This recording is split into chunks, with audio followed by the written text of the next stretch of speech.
आणि त्यावेळी अरे मी मध्येच गडबड झाली. मी का म्हणत होतो? केसरकर 2019ला तुम्ही लग्न एका बरोबर केलं, संसार दुसऱ्या बरोबर, हनीमून तिसऱ्या बरोबर.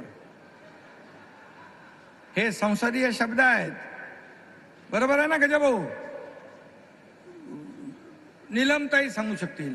मी असंसदीय शब्द कधीच बोलत नाही. आणि तुम्ही फसवलं, जनतेलाही फसवलं, शिवसैनिकांनाही फसवलं, मोदी साहेबांनाही फसवलं, भारतीय जनता पक्षालाही फसवलं. एकीकडे बाळासाहेब, एकीकडे मोदी साहेब फोटो लावून मतं मिळवली. आणि तुम्ही एका सत्तेच्या खुर्चीपायी सगळं घालवलं, सगळं गमावलं. मग बेईमान विश्वासघात कोणी केला, बेईमानी कोणी केली? तुम्ही तेव्हाही फसवलं, तेव्हाही बेईमानी केली एकदा. आणि दुसऱ्यांदा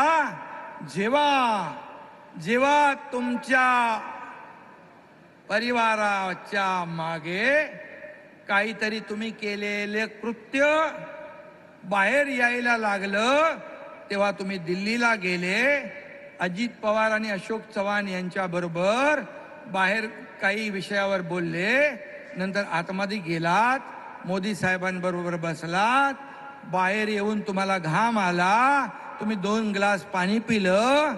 हे मला आपल्या अजितदादा आणि अशोक चव्हाण यांनी सांगितलं. मी खोटं कधी बोलत नाही, खोटं कधी बोलत नाही. आणि तुम्ही त्यांना कमिटमेंट करून आलात की आता आपण एकत्र येऊया आणि आपली युती करूया. म्हणजे एकदा नाही, तुम्ही दोनदा फसवलंय, दोनदा फसवलंय या महाराष्ट्रातल्या जनतेला आणि मोदी साहेबांना देखील. आणि मग तुम्ही आमच्यावर कसे आरोप करू शकता? आम्हाला कसं तुम्ही शिवाशाप देऊ शकता? आम्हाला कसं गद्दार म्हणू शकता? आम्हाला कसं बेईमान तुम्हाला ठरवता येईल? आम्ही ते केलेलं नाही. आम्ही शिवसेना धनुष्यबाण वाचवला.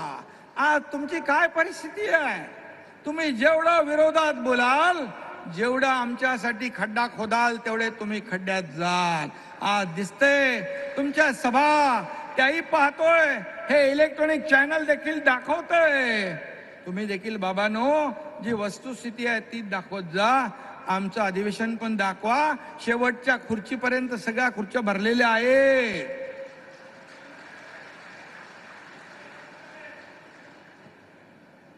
आणि मगाशी कोणीतरी आपले संजीव उपाध्याय म्हणाले, चेहरा आपण आरशाच्या समोर पाहायचं असतं.